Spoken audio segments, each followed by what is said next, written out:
No niin, maailma on taas vinksahtanut.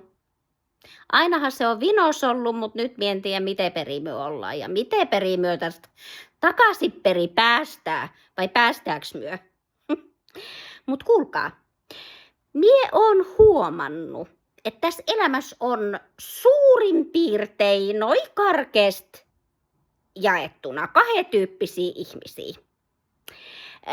Mie sanoisin, että ensimmäinen porukka on semmonen, mitkä yleensä tietää, että mitä heidän pitäisi sanoa. He on silleen pää toimii ja pelaa ja ihan teräväjärkisiä.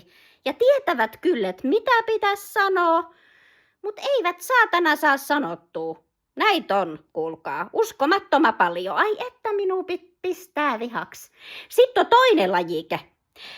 Tää on pahempi.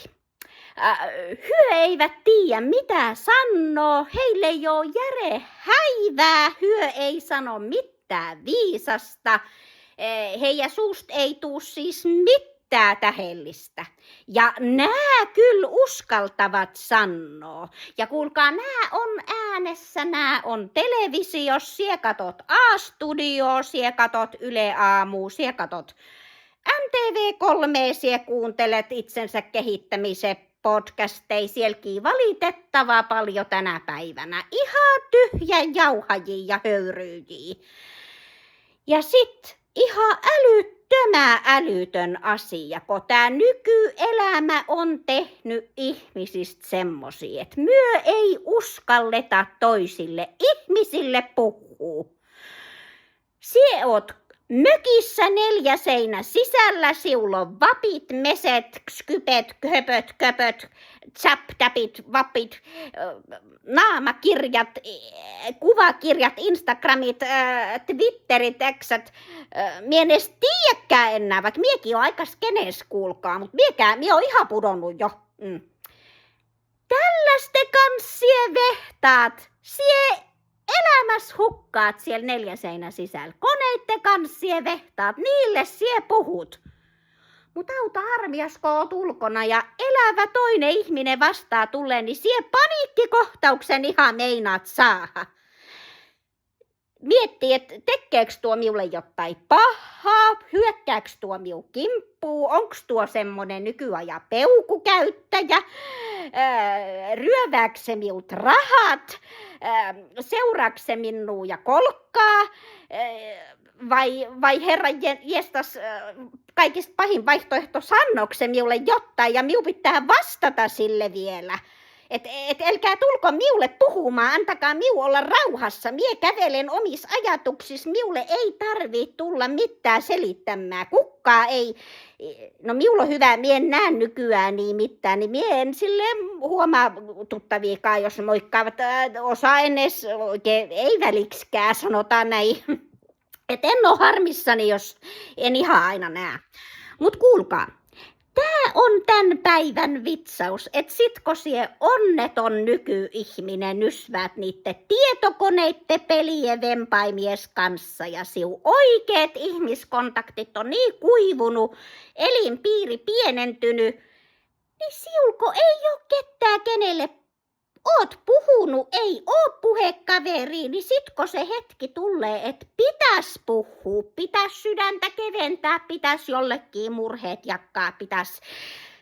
Niin ei oo kenellekään, mitä sie kenelle sanotko, sie et oo tottunut siihen. Siulle ei oo elämän piirissä ketään, sie et oo hankkinut aitoi oikeit ihmisystäviä.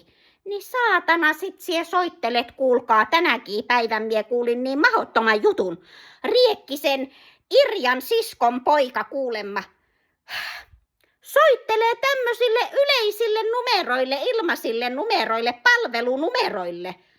Hyvä, ettei 112 soita, et haluu jutella jonkun ihmisen kanssa, että mitä kuuluu, mitä miulle kuuluu, onko tämä ihan normaalia tällaiset ajatukset. Ja kyllähän sitä totta kai saa soittaa, sen takiahan ne on luotu, sen takia siellä ihmiset vastailee, kun hätä tulee ja ennen vanhaa oli, kuulkaa, omo infokin, minne voit soittaa, kun pesuaineisiin halusit ohjeita, kuulkaa, joo. Siellä vastattiin vaan, että omo info. Ja sit kysyt pesuohjeet, että punaviini kaatunut, mustikkaa kaatunut, mitä mietin.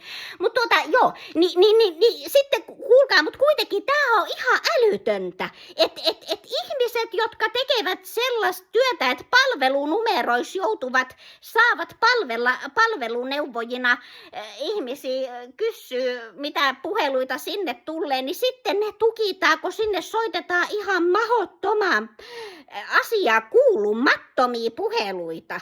Et herra jesta sentään mie sanon. No Riekkisen Irjan siskon poikakin oli sit kuulemma sanonut, että kun hän ei malta ulos lähteä, hän kattoo telkkariin niin paljon.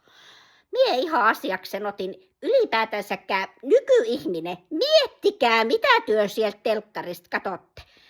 Ei tarvii kuulkaa katsoa, kun A-studio ja yhdet uutiset mielellään Ylen per päivä. Niin se on siinä. Muuta sie et tarvii. Mie katoin ihan huvikseen, mitä siellä pyörii, niin kuulkaa. Remontilla rahoiksi. Auroran murhakerho luita ja päitä. Murha paratiisissa. Muinaiset avaruusoliot. Huutokaupan metsästäjät, alastomat huutokaupan metsästäjät ensitreffeillä ja sinkkualttarilla ja munien maailma. Kaiken näköistä paskaa. Ai hyvä luoja, ulkon vielä paistaa aurinko, niin menkää ulos. Puhukaa jollekin toiselle ihmiselle nyt ne koneet helvettiin. Laita töpseli seinästä. Äläkä tuki mitään apunumeroit, palvelunumeroit, hätänumeroit, että sie sinne soitat, että toisen ihmisen ääntä haluat kuulla. Hyvänen aika. Sinne voi joku miukaltainen ihminen esimerkiksi soittaa, kun sydän pysähtyy tai muuta tulee, kuulkaa, mie sanon tässä jo vaikka mitä. Niin mie en halua, että mie sen takia kopsahan, että joku onneton yksinäinen tietokoneiden keskellä kasvanut ihmisiä pelkäävä nulikka soittaa palvelunumeroa, hätänumeroa ja kysyy, että mitä mie tänään voisi tehdä ruuaksi. Kuule, ne asiat pitää opetella ihan eri tavalla. Sie hankit ystävän ja meet harrastamaan jotakin. Paitsi sitä pelaamista. Tästäkin minä olen kuullut, tämä oli tämä taisi olla Hellevin, minun ystäväni Hellevin entisen miehen siskon sukulainen. Niin hän kertoi, että hänelle ei ole mitään muuta harrastusta kuin tietokonepeli.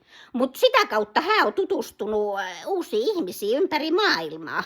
Minä sanoin, että Herran Jumala, sie tutustut uusiin ihmisiin, kun sie varaat aurinkomatkoilta, pakettimatkan Finnairille lennät, kuule Kanariasaarille, vietät siellä viikon, käyt ravintolissa, torilla, marketissa, Mercadillo, ristorante, mitä nämä on. Siellä puhut ihmisille, sie saat sieltäkin ympäri maailmaa ystäviä, kuulkaa.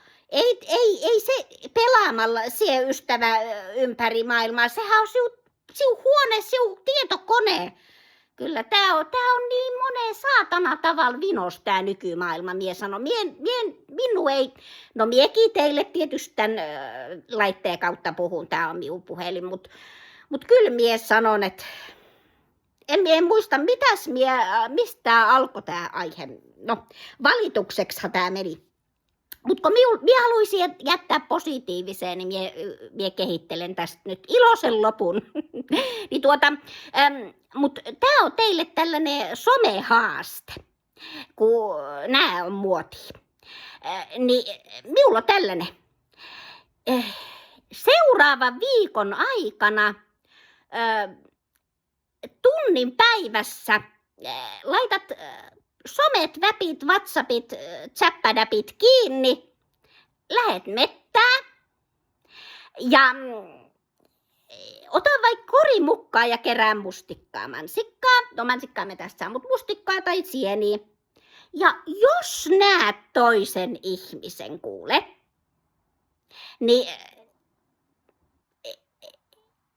esitä mykkää Se on ihan hyvä systeemi, kun ei voi tietää sit tosiaankin, että onko hän ihan hullu se kopea vai ihan kiva ihminen. Mutta jos hän vaikuttaa ihan kivalta ihmiseltä, niin siellä voit vaikka sanoa hänelle terve tai että mukava ilma tänään.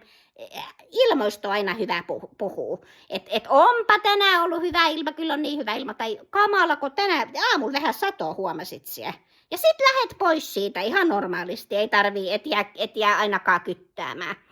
Niin se on ensimmäinen harjoitus sinulle. Siellä saat ihmiskontaktia enemmän. Se on ihan terveellistä tänä päivänä. Ei oltas niin yksinäisiä jokainen itse oman 4 seinän sisällä.